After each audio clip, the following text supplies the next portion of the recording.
So you want to know when you have too many chickens? It's when you walk out in the yard and you see this.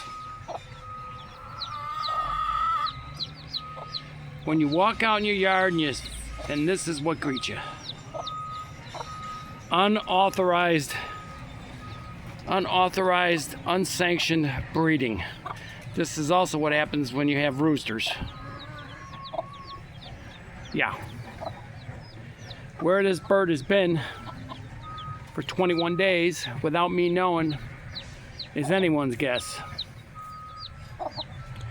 I did an inventory the other night, going through all the birds. They're all roosting. I counted 71. I obviously missed one, and then she shows up with this. It is September 15th. That's fantastic. Just great. Fantastic. Oh boy. Well, looks like I gotta thin out the ranks. This is getting crazy. Till next time.